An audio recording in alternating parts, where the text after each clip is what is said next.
Ветер. Ваня стоял у окна и смотрел, как по осеннему небу быстро неслись одно за другим тяжелые свинцовые облака.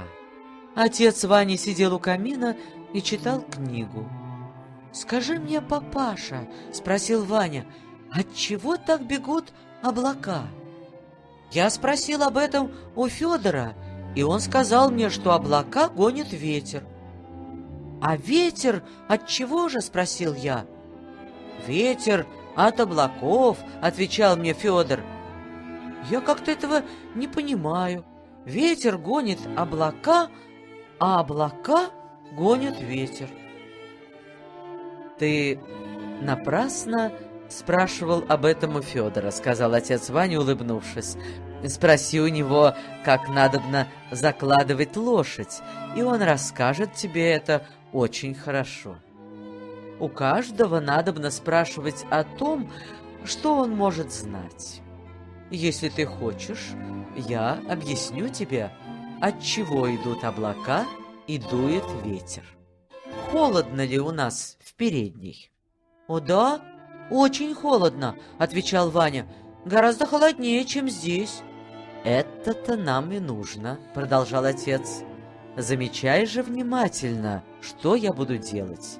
Слушай, что буду объяснять, и спрашивай, если чего-нибудь не поймешь». Сказав это, отец встал, зажег свечу, приотворил немного дверь, так что образовалась узкая и длинная щель из кабинета в переднюю, и поднес свечу сначала к низу щели. Пламя свечи сильно нагнулось по направлению от передней к кабинету. «Куда теперь дует ветер?» — спросил отец. «Из передней в кабинет», — отвечал Ваня.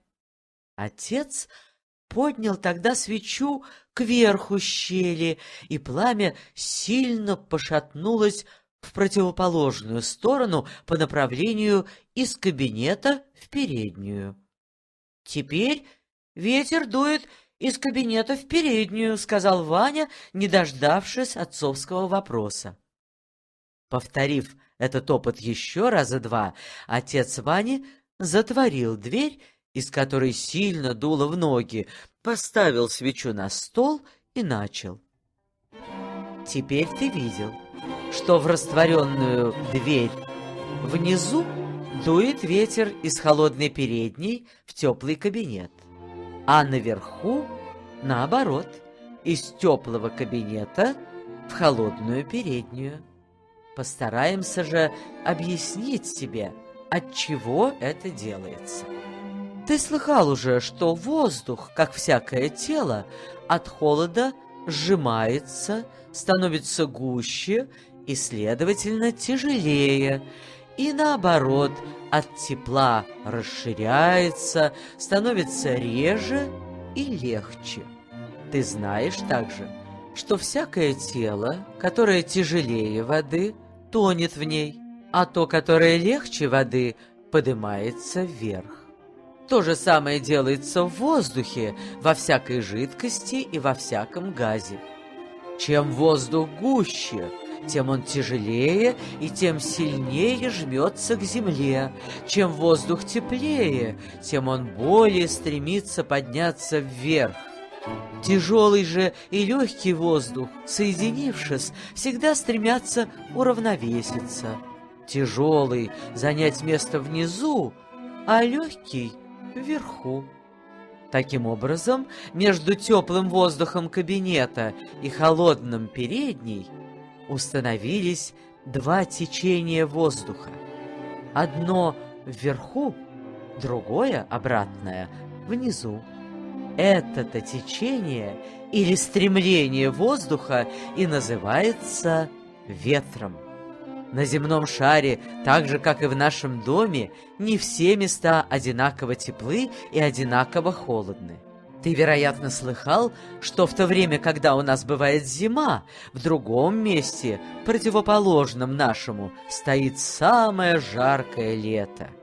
Ты, вероятно, знаешь также, что есть страны, где солнце круглый год поднимается почти отвесно над головой и никогда не бывает зимы, и другие, где зима царствует большую часть года. Кроме того, ты, вероятно, замечал, что песок или камень накаляются гораздо сильнее и быстрее, чем земля, особенно влажная. Есть на земном шаре страны, почва которых вся состоит из песка или камня, тогда как другие имеют влажную почву, покрытой лесами и болотами. Понятно, что в одно и то же время воздух в первых будет теплее, чем во вторых. Ты часто катался по реке и, вероятно, заметил, что над водою воздух прохладнее, чем над землею. Над морем воздух летом всегда прохладнее, а зимою всегда теплее, потому что вода в больших морях зимою не замерзает и сообщает теплоту воздуху. Следовательно, на земном шаре в одно и то же время в различных местностях воздух имеет различную температуру. Температурою называется степень тепла или холода какого-нибудь тела.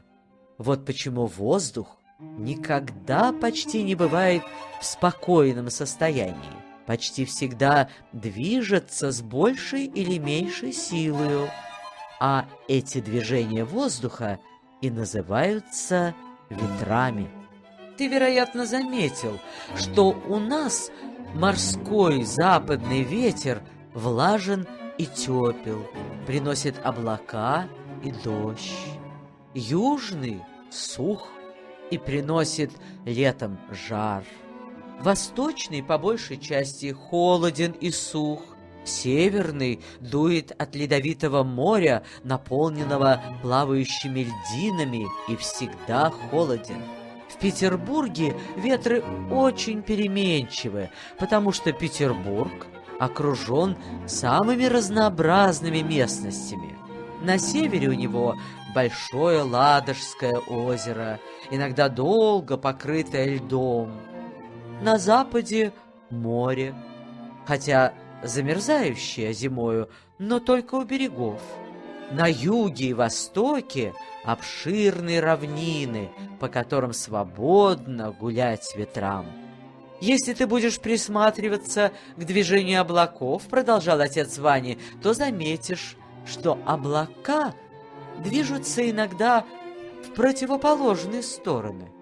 Это случается тогда, когда облака находятся на различных высотах и попадают поэтому в различные течения воздуха.